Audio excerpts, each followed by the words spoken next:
नमस्कार साथियों, career concept के ऑनलाइन प्लेटफॉर्म पे आप सबों का स्वागत है। ये प्लेटफॉर्म सारे प्रतियोगी परीक्षाओं, जितने भी वन डे कॉम्पिटिटिव एग्जामिनेशन हैं, जैसे banking, SSC, railway, Bihar SSC, दरोगा, Bihar police, SSC GD, SSC के सारे एग्जामिनेशन के लिए प्लेटफॉर्म आपके लिए एक उपयुक्त question model, practice paper, test paper, ये सारे मॉडल को लेके एक साथ आपके सामने हाजिर हो रहा है। इस प्लेटफॉर्म पे आपको सारे विषयों के एक्सपर्ट फैकल्टी आपके सामने मौजूद होंगे और सारे के सारे फैकल्टी आपके प्रति इस बात को लेके कमिटेड रहेंगे कि आपका जो नजदीक का एग्जामिनेशन होगा वो आपके तय समय में निकल जाए। विद्यार्थियों, साथियों, जैसा कि हम लोग देख पा रहे हैं, पिछले 10 से 12 वर्षों में विद्यार्थियों को दिक्कत रीजनिंग में ऐसे टॉपिक में होती है जो कि उनका 1 से 2 नंबर के लिए रिजल्ट को रोक देते हैं। अमूमन रीजनिंग में 25 में से 25 नंबर विद्यार्थियों को लेके आना चाहिए, लेकिन हम ऐसा देख पा रहे हैं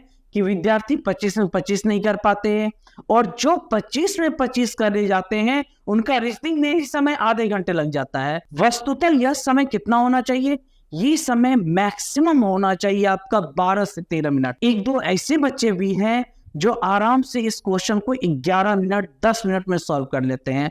अगर आप चाहते हैं कि हमारा ये एग्जाम क्रैक हो, हम ये गवर्नमेंट जॉब को प्राप्त करें, तो रीजनिंग के एसएससी के 25 क्वेश्चन को बनाने के लिए आपके पास मैक्सिमम जो समय है वो है 10 से 12 मिनट। फिर आपके पास जीएस के लिए 8 मिनट होगा। 20 मिनट में अगर आप इस दोनों सेक्शन को सॉल्व कर लिए तो फिर आपके लिए जो बचा हुआ समय होगा वो मैथ्स और इंग्लिश को दे पाएंगे। तो और मैथ्स और इंग्लिश ऐसा सब्जेक्ट है जो थोड़ा सा समय आप लोगों से लेगा भी, और मैथ्स ऐसा है जहां समय देना ही होगा। बात समझ में आ रहा है? अच्छा, दूसरी बात ये है, हमें ये लगता है कि एग्जामिनेशन 60 मिनट का है। वस्तुतः यह एग्जामिनेशन 58-57 मिनट का ही होता है।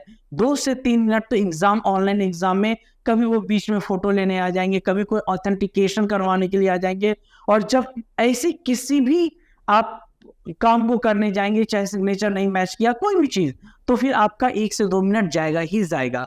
ठीक है, तो जनरली ये आपको तैयारी 57 से 58 मिनट में ही पूरी करनी होती है। तो हम कोशिश करेंगे कि एग्जामिनेशन को 55 मिनट में हम सॉल्व करें, और जो आप 55 मिनट में सॉल्व करेंगे वो समय आपको एग्जामिनेशन के 60 मिनट में लगेगा। और हमारा जो टॉपिक होगा वो होगा रीजनिंग, और रीजनिंग में पहले हम वो टॉपिक को लेके आएंगे जहां पे अमूमन विद्यार्थी फंसते हैं। जैसा कि हम लोग देख पा रहे हैं, पिछले 10 से 12 वर्षों में विद्यार्थियों का अंतिम रिजल्ट जो होता है वो रिजल्ट किस कारण से रुकता है? तो रुकता है 1, 2 या कभी कभी 2, 2.5 नंबर से। और तब देखा जाता है कि रीजनिंग के फाइनल स्कोर में उनका नंबर किसी का 20 है, 21 है। ऐसा नहीं कि और सब सेक्शन में थोड़ा सा नहीं इम्प्रूव किया जा सकता है, सारे सेक्शन में इम्प्रूव किया जा सकता है, लेकिन अगर रीजनिंग में 1 से 2 नंबर के कारण आपका रिजल्ट रुक जा रहा है फाइनल पेपर में, और रीजनिंग में पता चला 20, 22, 23 नंबर पे आप अटक जा रहे हैं, तो फिर कुछ ऐसे टॉपिक को आपको अच्छे से पढ़ना होगा जिस टॉपिक पे अमूमन विद्यार्थी फंस जाते हैं। जैसे क्लॉक हो गया, कैलेंडर हो गया, क्यू एंड डाइस हो गया, लॉजिकल डायग्राम हो गया, क्लासिफिकेशन हो गया, एनालॉजी हो गया, सीरीज हो गया, इंसर्ट मिसिंग कैरेक्टर हो गया।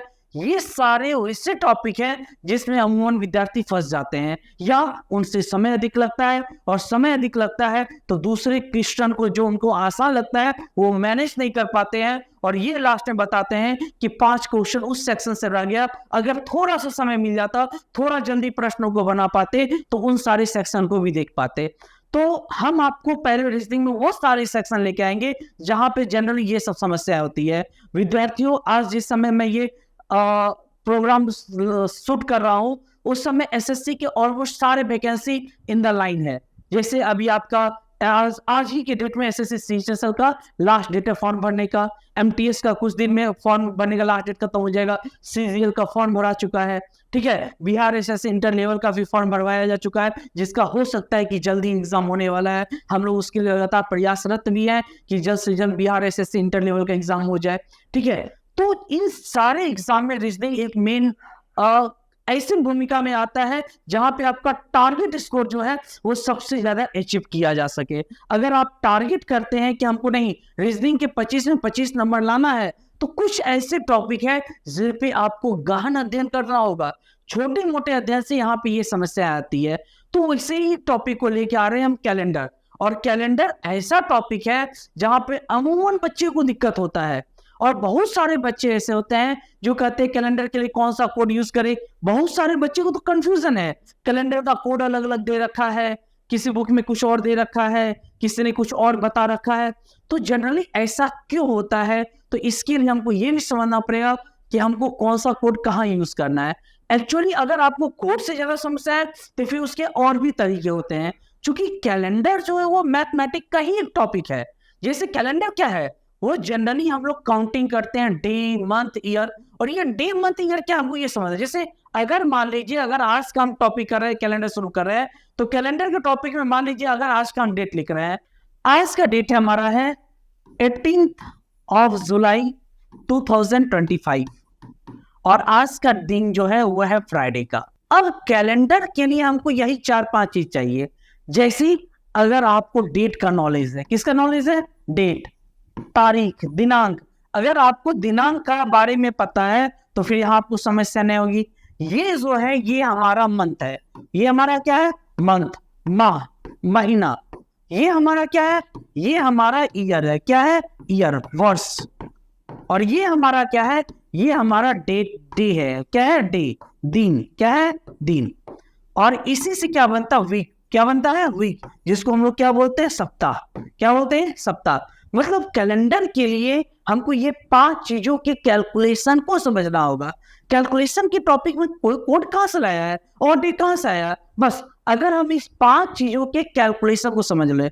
बेसिकली हमको समझना क्या है, कैलकुलेशन, कि ये डे क्या होता है, ये मंथ क्या होता है, ये ईयर क्या होता है। आजकल जनरली हम लोग देखते हैं कि बहुत सारे लोग बोलते हैं व्हाट्सएप यूनिवर्सिटी, ये यूनिवर्सिटी, कि यहाँ से नॉलेज गेन कर रहे हैं। एक्चुअली नॉलेज आप कहीं से भी गेन कीजिए, लेकिन अगर नॉलेज के कॉन्सेप्ट को आप समझ गए, एक बार आपने कॉन्सेप्ट को अच्छे से समझ लिया, तो टिल सिलेक्शन या लाइफ के किसी भी स्टेज में अगर उसका जरूरत होगा तो आपको दिक्कत नहीं होगा। बहुत सारे बच्चों को कंफ्यूजन होता है कि कैलेंडर में जो हम कोड यूज करते हैं, जो हम डेट निकालते हैं, किस तरीके से निकाले कि आसानी से निकले। तो देखिए किसी किसी प्रश्न में अगर मान लीजिए किसी महीने का आपको निकलना है सितंबर का महीना, अक्टूबर का महीना, तो उस क्वेश्चन में कैलकुलेशन थोड़ा सा बनेगा, हमको जनवरी से काउंट करना होगा। लेकिन किसी किसी प्रश्न में हो सकता है कि कोड के तरीका से हमको निकल गया, तो आपके लिए कोड को जानना भी आवश्यक है, आपको और डे का भी रूल जानना आवश्यक है, आपको दोनों ही रूल जानना आवश्यक है, तब आसानी से आप क्वेश्चन को बना सकेंगे। और आज के लेक्चर का मेन माध्यम है कि पहले आपको थोड़ा सा इस बात के लिए उत्सुक कर देना कि हम जो पढ़ने जा रहे हैं अब वो कॉन्सेप्ट के हिसाब से पढ़ने जा रहे हैं। हम कोई रटा रटाया तरीका नहीं बताएंगे कि आप इसको रट लीजिए और एग्जाम में जाइए और भूल जाइए और फिर एकाएक आप असमंजस में आ जाएंगे कि अब क्या करना, और 1 नंबर के कारण एग्जाम नहीं छूटा तो आपको 1 से 2 साल तक दोबारा आपको उसमें क्या करना होगा, आपको स्थिर होकर फिर बैठना होगा। 2 साल, 1 साल 2 साल बैठने का मतलब समझ रहे हैं, अपने कीमती समय जो हमारा आयु मिला है उसमें 2 साल इसी प्रकार से गवर्नमेंट जॉब की तैयारी को दे देना। जबकि तैयारी जो है वो 6 से 8 महीनों की ही होनी चाहिए। 6 से 8 महीने का तैयारी, 1 से 2 महीने का प्रैक्टिस, 1 से 1.5 साल के अंदर आपका जॉब आपके हाथ में होना ही चाहिए। जैसे कि वो लोग बोलते हैं ना, ये हमारा अधिकार है।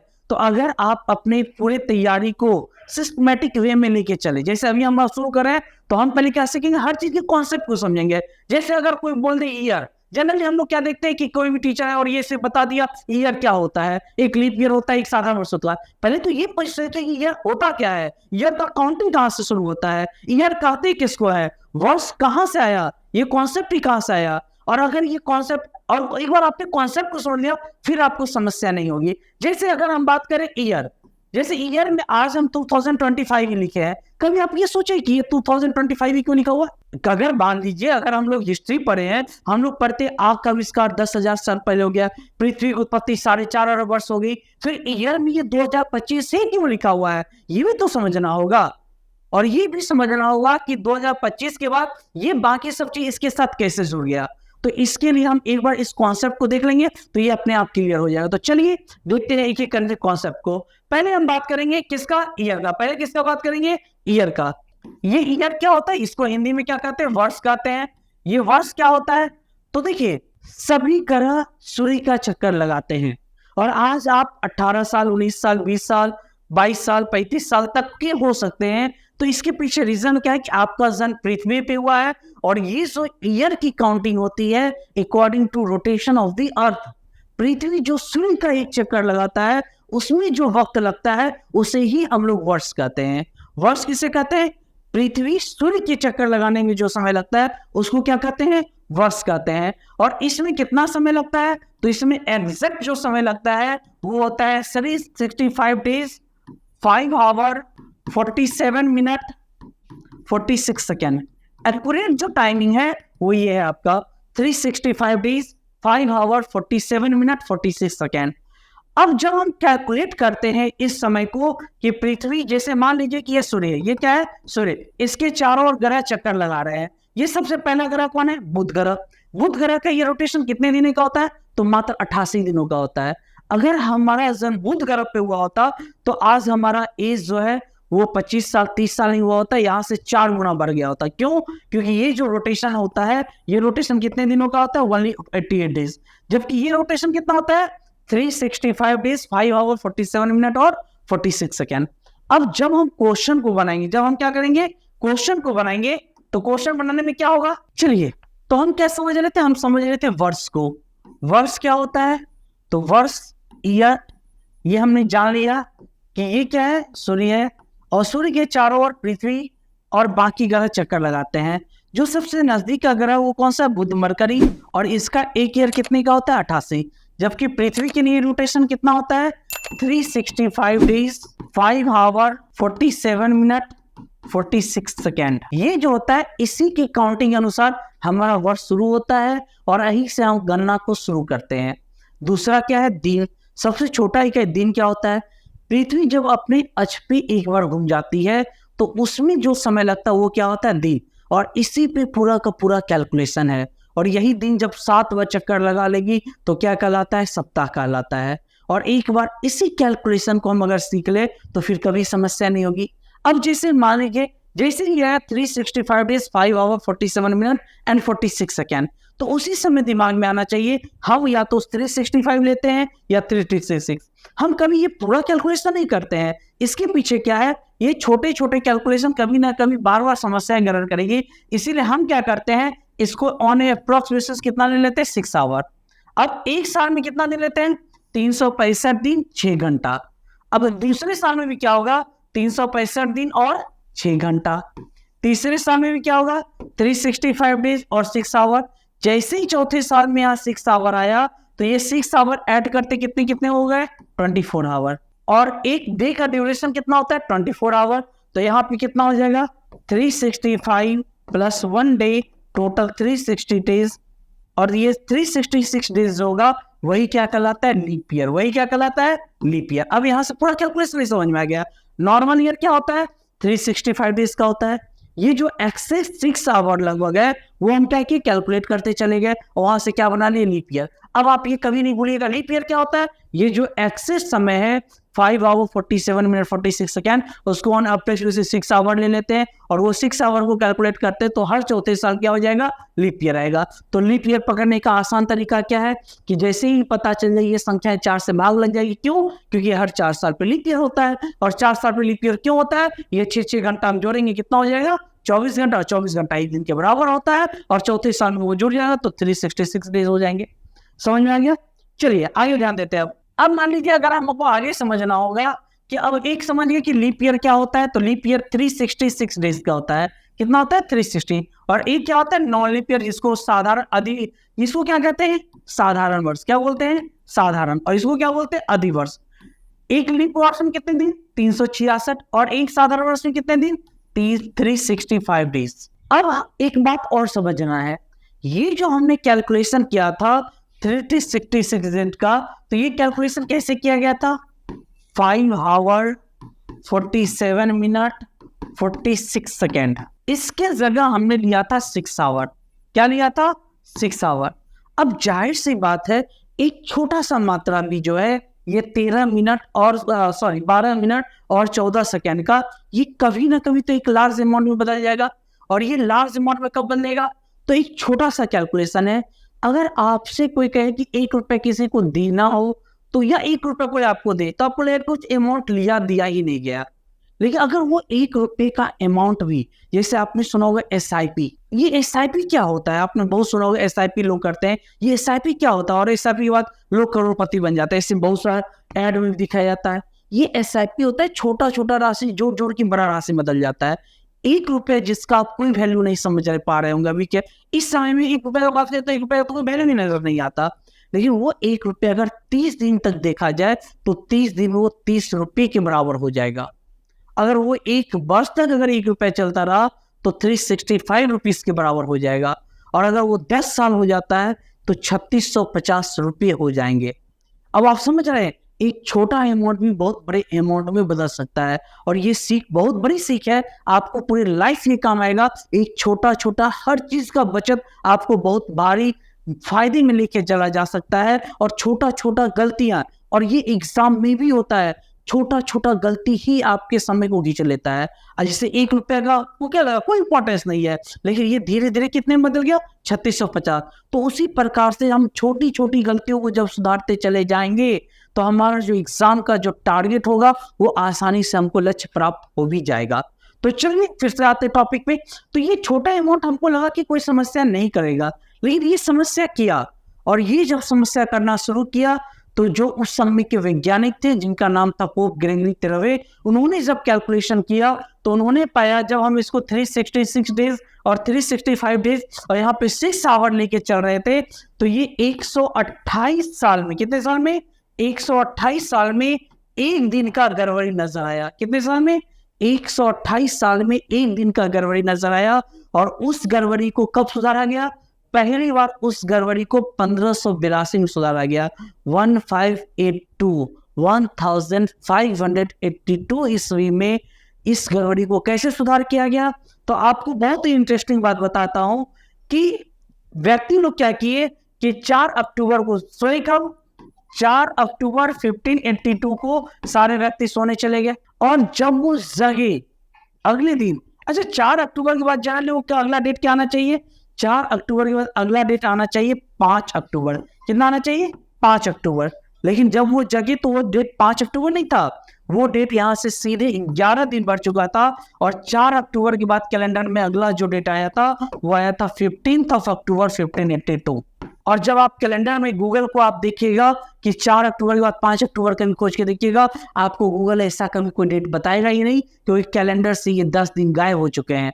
और इसका रीजन क्या था? उसका रीजन था कि 365 डेज और इसके साथ जो दिया था 5 आवर 47 मिनट 46 सेकेंड, इसके बदले हम लोग 6 आवर को कैलकुलेट चलते चले गए, जिसके कारण जब 1582 ईस्वी आया तो वहां पे ये पता चला 128 साल में 1 दिन के होने के कारण टोटल 10 दिन कैलेंडर से आगे करना पड़ा। और हमको जो अगला डेटा है वो कब आया? 1582। और 1582 में 4 अक्टूबर अगला डेट कितना आया? 15 अक्टूबर। ये तो एक बार इस समस्या का समाधान हो गया। फिर ये समस्या रहा कि 128 साल में ये समस्या फिर से आ सकती है। तो उस समय के जो वैज्ञानिक थे उन्होंने इसका भी तोड़ निकाला। और वो तोड़ उन्होंने क्या निकाला कि इसके बाद जो वो बोले लीप ईयर, तो लीप ईयर इससे पहले सिर्फ 4 से डिवाइड करके कैलकुलेट किया जाता था, सिर्फ 4 से। क्यों? क्योंकि 6 आवर एक साल में, 6 आवर 4 ईयर में कितने हो जाएंगे? 24 आवर। और 24 hour equal to 1 day. 360 days 6 days ले लिए। और ये कैलकुलेशन 1 तारीख से शुरू हो गया था, जब से कैलेंडर शुरू हुआ तब से ये चलता रहा। लेकिन 1582 में इस चीज को सुधार किया गया। और एक तो सुधार किया गया 4 अक्टूबर के बाद 15 अक्टूबर का डेट आया। और दूसरा सुधार किया गया कि जो सेंचुरी ईयर होंगे, कौन से? जो सेंचुरी ईयर होंगे। सेंचुरी ईयर मतलब वैसे ईयर जिसके लास्ट में डबल जीरो आता हो, जैसे 100, 200, 300, 400, 500, 1100, 1600, 1800, 1900, 2000, ये सब जो ईयर होंगे, जो सेंचुरी ईयर होंगे, वहां 4 से नहीं भाग देके वहां 400 से भाग देना होगा। कितना से? 400 से डिवाइड करके देखना होगा कि ये डिविजिबल है कि नहीं है। अगर ये डिविजिबल होगा तो उस केस में ये लीप ईयर होगा, अदरवाइज ये लीप ईयर नहीं होगा। जैसे अगर मान लीजिए हमको ये पता करना है कि 1900 लीप ईयर है तो इसको 400 से डिवाइड करके देख लीजिए, भाग नहीं लगा तो ये क्या होगा, लीप ईयर नहीं होगा। लेकिन 2000 में अगर हम 400 से भाग दे के देखेंगे तो ये डिवाइड हो जाएगा और 2000 लीप ईयर होगा, लेकिन 1900 लीप ईयर नहीं होगा। तो उस बार का आगे से 2 बार किया गया 1582 में 1582 में।